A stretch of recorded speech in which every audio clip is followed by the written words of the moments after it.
तो आज हम पढ़ेंगे regional powers in 18th century. अब क्योंकि मुग़ल एम्पायर डिक्लाइन हो रहा था तो उसके डिक्लाइन के साथ साथ कुछ ऐसे छोटे छोटे सक्सेसर स्टेट जो थे वो डेवलप हो रहे थे। तो चलिए हम शुरू करते हैं फिर। The states of the regional powers emerge can be classified into. अब ये जो रीजनल पावर इमर्ज हो रहे थे उनको हम बेसिकली क्लासिफाई कर सकते हैं सक्सेसर स्टेट में, इंडिपेंडेंट किंगडम्स में और न्यू स्टेट्स में। अब ये सक्सेसर स्टेट क्या थे? तो ये कुछ ऐसे मुग़ल प्रोविंसेस थे जो कि स्टेट में बदल गए थे, छोटे छोटे प्रोविंसेस थे और धीरे धीरे जैसे जैसे मुग़ल एम्पायर डिक्लाइन होने लगा तो ये छोटे छोटे प्रोविंसेस स्टेट्स में कन्वर्ट हो गए और धीरे से मुग़ल एम्पायर से खुद को अलग करने लगे। बट अगेन ये जो सक्सेसर स्टेट थे इन्होंने मुग़ल अथॉरिटी को चैलेंज नहीं किया था। उसके बाद आते हैं इंडिपेंडेंट किंगडम्स। अब ये इंडिपेंडेंट किंगडम्स क्या थे? तो basically they came into existence due to destabilisation of the Mughal control. कुछ ऐसे स्टेट्स थे जिन पे मुग़ल शासकों का कंट्रोल, ग्रिप जो थी वो छूटती जा रही थी, जिसकी वजह से कुछ इंडिपेंडेंट किंगडम्स डेवलप हो रहे थे। फॉर एग्जांपल, अगर एग्जांपल की बात करें तो आ गया मैसूर, केरला, राजपूताना जो था वो पूरा इसी वजह से डेवलप हो रहा था क्योंकि जो मुग़ल की जो ग्रिप थी उस पर धीरे धीरे हल्की होती जा रही थी, छूटती जा रही थी। थर्ड आते हैं द न्यू स्टेट्स। अब ये न्यू स्टेट्स क्या थे? तो ये एक तरह से बोल सकते हैं जो रिबल्स होते हैं, जो विद्रोही होते हैं ना, जो बेसिकली उनका इंटेंशन ये है कि भाई हमें तो इनके अगेंस्ट चलना है, अगर मुगल्स राइट जा रहे हैं तो हमें लेफ्ट जाना है। तो अब इनको भी अपॉर्चुनिटी मिली, इन्होंने भी देखा कि भाई अब तो मुग़ल एम्पायर में कोई उतनी जान बची नहीं है, तो वैसे भी अपने अंत के पथ पे चल पड़ा है, तो अब हमें अपना तो भाई अपनी खिचड़ी तो पकानी ही होगी, हमें अपना रास्ता बनाना होगा। तो ऐसे कुछ एग्जाम्पल्स थे, मराठास हो गए, सिख हो गए, जाट हो गए। इन्होंने इस अपॉर्चुनिटी को गोल्डन अपॉर्चुनिटी की तरह यूज़ किया था। अब ये तो था क्लासिफिकेशन। अब आगे हम देखते हैं कि इस क्लासिफिकेशन को ध्यान में रखते हुए कितने किंगडम्स डेवलप हुए। तो सबसे पहले ऐसे में आता है हैदराबाद, जिसको बनाने वाले थे किलिच खान, और इनको हम एक अलग नाम से जानते हैं, वो है निज़ाम उल मुल्क। तो ये निज़ाम उल मुल्क ही कौन थे? किलिच खान थे। इन्होंने बनाई थी असफ जाह डायनेस्टी, जिसको हम बोलते हैं असफ जाही डायनेस्टी, और ये किंगडम बनाया इन्होंने। ये किंगडम कौन सा था? हैदराबाद।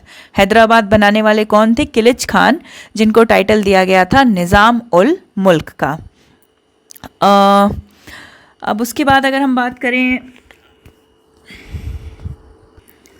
कि ये हैदराबाद बनाने का आइडिया आया कहाँ से, तो बेसिकली ये जो हैदराबाद बनाने का आइडिया या जो बीज बोया गया था, वो बीज बोने का काम किया था जुल्फ़िकर खान ने, जिनकी डेथ हो गई थी 1713 में। और उनका ये जो ड्रीम था, एक तरह से उनका सपना था हैदराबाद बनाने का। किसका सपना था? जुल्फ़िकर खान का। पर वो हैदराबाद बना नहीं पाए क्योंकि उनकी डेथ हो गई 1713 में।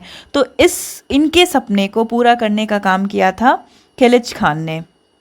अब खिलिच खान भी क्यों इतना चाहते थे कि भाई मुझे हैदराबाद बनाना है? क्योंकि उस टाइम पे जो मुग़ल शासक थे उन्होंने डेक्कन रीजन में जो वॉइसरॉय अपॉइंट किया था, जिसका नाम था मुबारिज़ खान, उसके अपॉइंटमेंट से थोड़ा ये किलिच खान थे ना, वो थोड़े नाखुश थे। तो उन्होंने क्या किया? उन्होंने युद्ध कर दिया, जंग छेड़ दी। तो उस जंग को बोला जाता है बैटल ऑफ सक्कर खेड़ा, जो कि लड़ी गई थी 1724 में, 1724 में। और इस बैटल ऑफ सक्कर खेड़ा में क्या हुआ? मुबारिज़ खान हार गया और खिलिच खान ने मुबारिज़ खान को मार दिया, और इसके बाद से शुरू हुई असफ जाही डायनेस्टी, और भैया खिलिच खान बन गए निज़ाम उल मुल्क, और यहाँ जन्म हो गया हैदराबाद का। अब आते हैं अगर हम अवध पे, तो अवध के फाउंडर कौन थे भाई? अवध को बनाने का काम किया था सदत खान ने, जिनको he was popularly known as Burhan ul Mulk. और एक हमने पढ़ा था, एक कॉन्स्पिरेसी थी सैयद ब्रदर्स के अगेंस्ट, एक कॉन्स्पिरेसी की गई थी कि भाई उनको मारने के लिए साजिश की गई थी। उस कॉन्स्पिरेसी के पार्ट थे कौन? सदत खान। तो अब क्योंकि वो उस कॉन्स्पिरेसी के पार्ट बने, तो अब क्या हुआ भाई, इनको जो है मुग़ल कोर्ट से भगा दिया गया, निकल जाओ कोर्ट से। और फिर वहाँ से निकलने के बाद इन्होंने क्या किया? इन्होंने अपना इंडिपेंडेंट स्टेट बनाया, और उस इंडिपेंडेंट स्टेट को जाना जाता है अवध के नाम से। पर फिर उसके बाद फ्रेम में आ गया था नादिर शाह। अगर आपको याद हो, फ्रेम में आया था नादिर शाह, उसने लूटने पाटने का काम शुरू किया था। तो जिसकी वजह से क्या हुआ भाई, सदत खान बड़े डिप्रेशन में चले गए थे, बहुत प्रेशर था, वो पैसे डिमांड कर रहा था कि भाई हमें इतना इतना अमाउंट दो, एंड इनके पास जो भी हो, फाइनेंशियल क्राइसिस चल रही हो या जो भी, तो भाई इनके पास वो पैसे थे नहीं, वो दे नहीं पा रहे थे, एंड एक्सेस प्रेशर था नादिर शाह का। तो उन चीज़ों के प्रेशर में आके इन्होंने सुसाइड कमिट कर लिया था।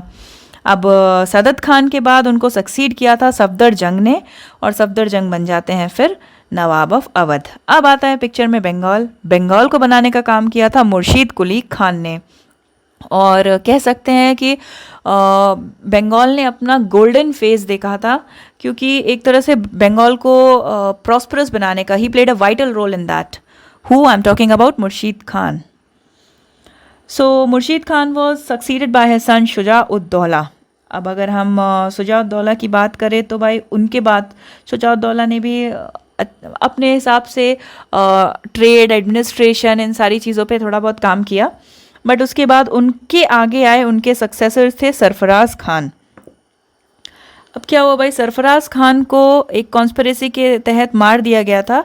जैसे ही वो थ्रोन पे बैठे उसके कुछ ही दिनों बाद उनको मार दिया गया 1740 में। और उनको मारने का काम किसने किया था?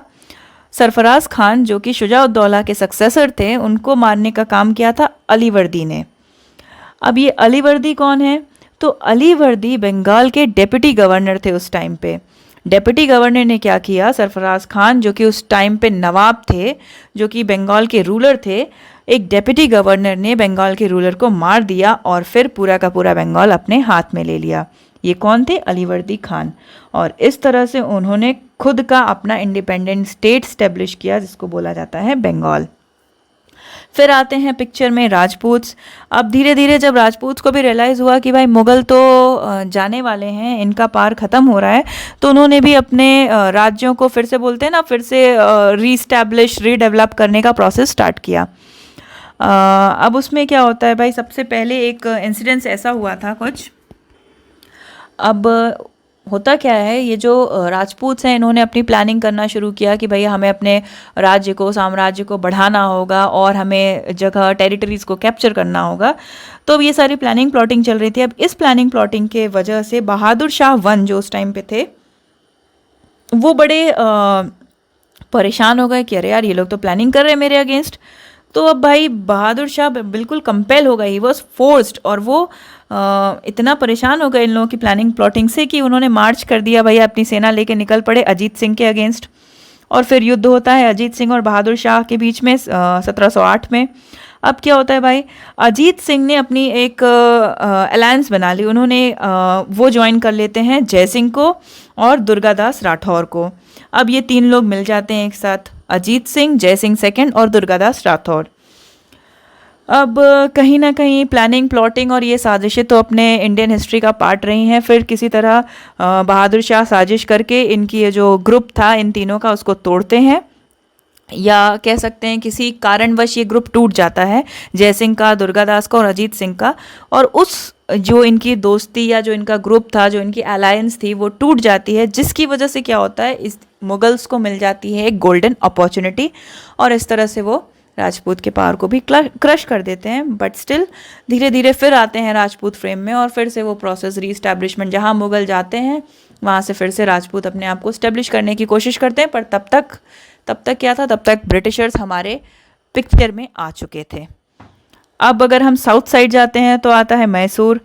तो मैसूर एक ऐसी जगह है, it's located on the junction of eastern and western Ghat के बीच में, एक बड़ा प्यारा सा स्टेट है। उस टाइम पे इसको रूल कौन करता था? वोडेयार्स रूल करते थे। फिर उसके बाद क्या होता है भाई, फ्रेम में आ जाते हैं हैदर अली। हैदर अली के बाद आते हैं टीपू सुल्तान। तो मैसूर को मैसूर बनाने का काम हम कह सकते हैं हैदर अली और टीपू सुल्तान ने किया है। एंड टीपू सुल्तान और हैदर अली के बारे में मुझे इतना कुछ बताना है कि उसके लिए तो मुझे अलग से वीडियो बनाना पड़ेगा, क्योंकि ऑनेस्टली इतना कुछ है उनके बारे में बताने के लिए, उनकी वीरता या उनके बहुत सारे ऐसे किस्से हैं, तो उसके बारे में मैं एक अलग से वीडियो बना दूँगी। फिर आता है केरला। केरला को बनाने का काम किया था मार्तंड वर्मा ने, और त्रवेंकोर बन जाता है उसका कैपिटल। इसकी बाउंड्रीज होती हैं कन्याकुमारी से कोचीन तक। अब एक चीज़ और थी केरला के बारे में।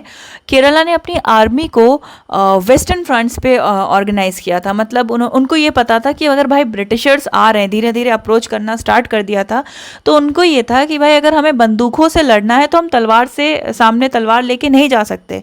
अगर हमें बंदूक वाले का सामना करना है तो हमारे पास भी बंदूक होना बहुत ज़रूरी है। इस चीज़ को ध्यान में रख के केरला ने अपनी आर्मी को तैयार किया था।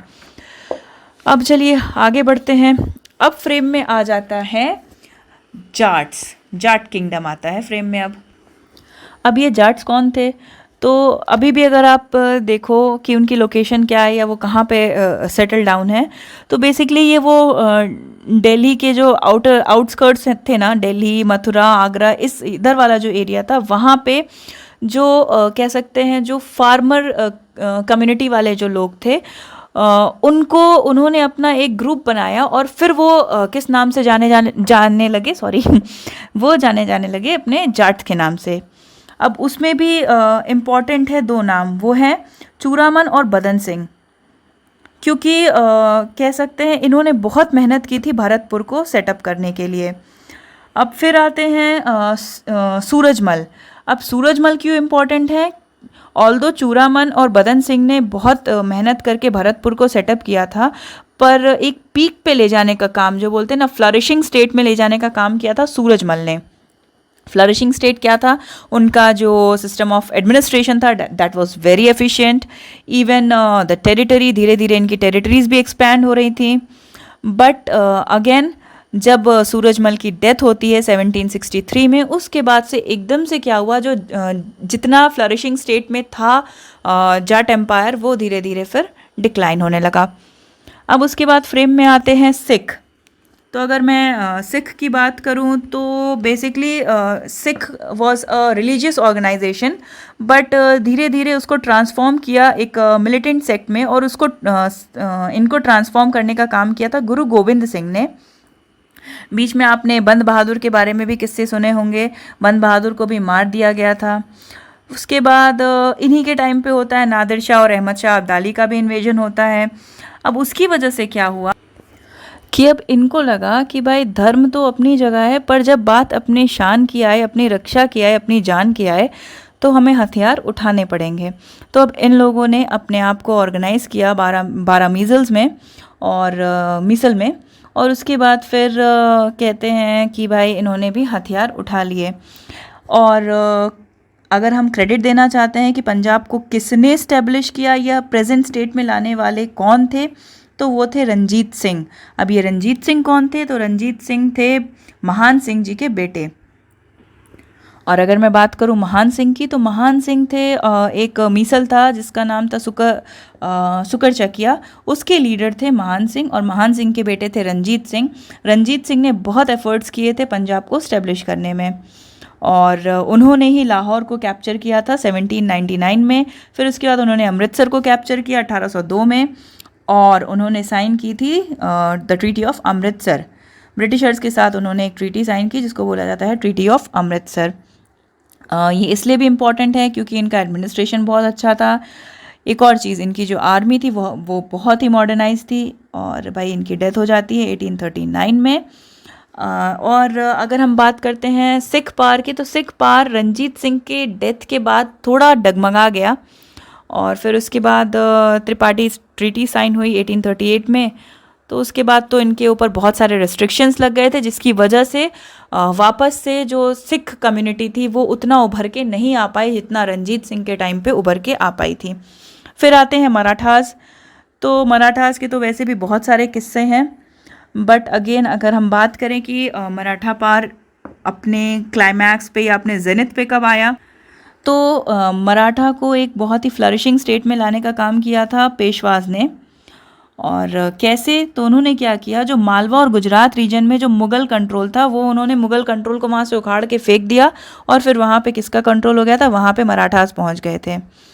और एक और चीज़ थी भाई, इन्होंने अपनी कहते हैं ना एक्स्ट्रा ऑर्डिनरी स्ट्रेंथ का परिचय दिया था थर्ड बैटल ऑफ पानीपत में 1761 में, जो कि मराठास और अहमद शाह अब्दाली के बीच में लड़ी गई थी। ऑल्दो उसके रिजल्ट्स थोड़े अनफेवरेबल थे, बट हाँ इतना था कि मराठा की शक्ति को तो भाई पूरा भारत मान गया था।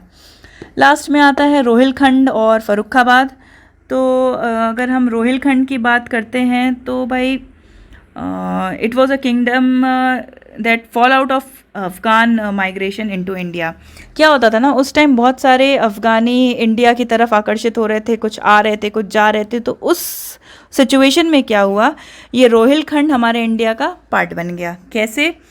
तो बेसिकली क्या था, अली मोहम्मद उन्होंने ना एक एडवांटेज लिया। किस सिचुएशन का? नादिर शाह जो था वो इंडिया पे इन्वेड कर रहा था, इंडिया पे इन्वेजन चल रहा था नादिर शाह का। तो उन्होंने सिचुएशन का एडवांटेज लेते हुए जो अफ़गानी भाग के आ रहे थे या जो अफ़गानी इस तरफ की ओर अट्रैक्ट हो रहे थे, उनको लेके एक अपना किंगडम सेटअप किया जिसका नाम था रोहिलखंड। ये कौन सा एरिया है? तो ये बेसिकली हिमालयन फुटहिल्स और कुमाऊं रीजन के बीच वाला जो एरिया है, गंगा साउथ में गंगा है, नॉर्थ में कुमाऊं, वो वाला रीजन जो है। उसके बाद फ्रेम में आता है फर्रुखाबाद। तो फर्रुखाबाद को सेटअप करने का काम किया था खान बंगस ने। और ये कौन सा एरिया है? ईस्ट दिल्ली वाला जो एरिया है उसको फर्रुखाबाद बोलते हैं। और इनको एक कह सकते हैं एक स्टेट के फॉर्म में लाने का काम किया था मोहम्मद खान बंगश ने। और ये हुआ कब था? ये अली मोहम्मद, मोहम्मद खान बंगश, ये किसके रेन में सरवाइव कर रहे थे? ये उन मुग़ल शासक के रेन में सरवाइव कर रहे थे जो कि बड़े वीक थे, जिनके बारे में हमने लास्ट वीडियो में पढ़ा था। मैं बात कर रही हूँ फारुखशियार और मोहम्मद शाह की। क्योंकि इनका जो कंट्रोल था वो अपनी खुद की टेरिटरीज पे छूटता जा रहा था, जिसकी वजह से ये जो छोटे छोटे किंगडम्स हैं, छोटे छोटे इंडिपेंडेंट स्टेट्स थे, जो गवर्नर्स थे, वो क्या कर रहे थे, वो गवर्नर ना रह के भाई खुद को अपने खुद को वो राजा समझ के अपने जहाँ का कंट्रोल उनको दिया गया था वहाँ के वो खुद राजा बनते गए। तो ये था rise of regional kingdoms. Let's find up for today.